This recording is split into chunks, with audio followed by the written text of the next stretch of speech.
Hello, welcome to the Pamphlet. Former US President and Nobel Peace Prize recipient Barack Obama on Thursday gave an interview to CNN in which he made some bizarre statements. CNN's Christiane Amanpour asked Obama what issues would he expect his former VP and current President of US, Joe Biden, to raise with PM Modi during his current state visit. Christiane refers to PM Modi as an autocrat, to which Obama nods his head in approval. She asked him how should leaders engage with them. Obama says that the US president should publicly or privately challenge trends that are troubling. He adds, if the president meets with PM Modi, then the protection of Muslim minority in a majority Hindu India is something worth mentioning. Because, and by the way, if I had conversation with PM Modi, whom I know well, part of my argument would be if you do not protect the rights of ethnic minorities in India, there is a strong chance that India at some point starts pulling apart, and we've seen what happens when you get those kind of large internal conflicts. So that would be contrary to the interest of not only Muslim India, but also Hindu India. First of all, who really gives America the right to decide what is a democracy and what is not? Surely the world's largest democracy, where elections are held fair and square, and which has had one of the most stable governments in recent times, knows a thing or two about democracy. Secondly, who decides what are trends that are troubling? Just because some who claim to be representatives of oppressed communities while themselves taking off in a business class of a fancy airline said so, does not mean an average Indian also feels so. You see, India is not something that needs liberation or a democratic revival. We are a functional democracy, and despite people with vested interests trying to break India, the pluralism in our country is thriving. Thirdly, and most importantly, Obama should not really be pontificating about interests of Muslim community.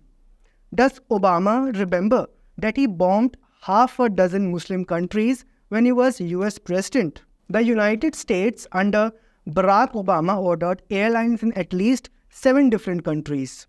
In fact, when he accepted the 2009 Nobel Peace Prize, he said that sometimes wars are morally justified. All the 7 countries that we know of that were bombed by Obama administration were Muslim majority countries.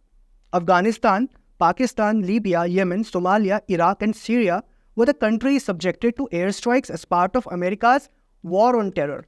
This obviously was not a trend that was troubling, especially to the alleged human rights groups which were recently protesting outside the White House. The US dropped an average of 72 bombs every day, the equivalent of 3 an hour in 2016, according to an analysis of American strikes around the world. As per a New York City-based think tanks, 26,171 bombs were dropped on Iraq, Syria, Afghanistan, Libya, Yemen, Somalia, and Pakistan during the year. Apparently, this estimate could also be significantly low, as one airstrike could have multiple bombs. Obama authorized 54 drone airstrikes alone in Pakistan during his first year in office. One of the first CIA drone strikes under President Obama was at a funeral, murdering as many as 41 Pakistani civilians. The following year, Obama led 128 CIA drone strikes in Pakistan that killed at least 89 civilians. It further states that Obama's first airstrike in Yemen killed 55 people, including 21 children, 10 of which were under the age of 5. Of those who died were also 12 women who were pregnant.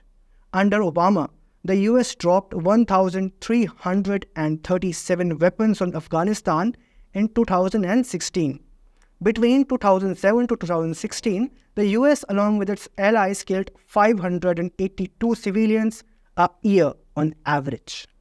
For Obama to now speak about Muslim rights is far too hypocritical. But it is no different from his Messiah complex. In his memoir, A Promised Land, Obama writes, I wanted somehow to save them. And yet, the world they were part of and the machinery I commanded more often had me killing them instead. Obama, who really are you to save anyone who has not quite asked for your help to be saved? America decided some countries needed to be liberated and needed to have democracy established, so it undemocratically bombed it. Another question which I want to ask from former US President, that is he insinuating another partition of India?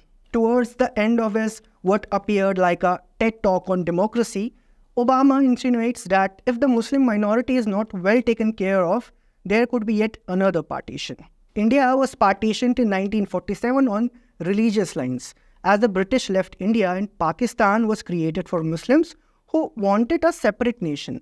Jinnah and other prominent Muslim leaders of that time had said that Hindus and Muslims cannot live peacefully together, and hence the two-nation theory led to India's partition. Back then, Jinnah too thought Congress was a Hindu party, and hence he embraced Muslim League. What Jinnah accused Congress of being in 1947, Congress is accusing the BJP of being 75 years later. Over the years, Hindus have been blamed for the partition and even later being made to feel guilty of their religious identity. Hindus had to be overly careful to not hurt sentiments of Muslim minority, which led to our school history books being whitewashed and brutality of Mughal rulers being romanticized. The fact that Hindu temples were razed and our idols broken was made to be forgotten because of the "but look, Mughals gave us Taj Mahal and Biryani Brigade." Let us be honest with ourselves. The 1947 partition was because of the two-nation theory propagated by Muslim leaders with Islamist mindset who wanted a separate nation. Hence, Obama's suggestive statements regarding another partition of India over religious line need to be called out. The Islamist mindset that led to 1947 partition needs to be resisted, and no patron saints of democracy should be allowed to guilt trip us Indians for that.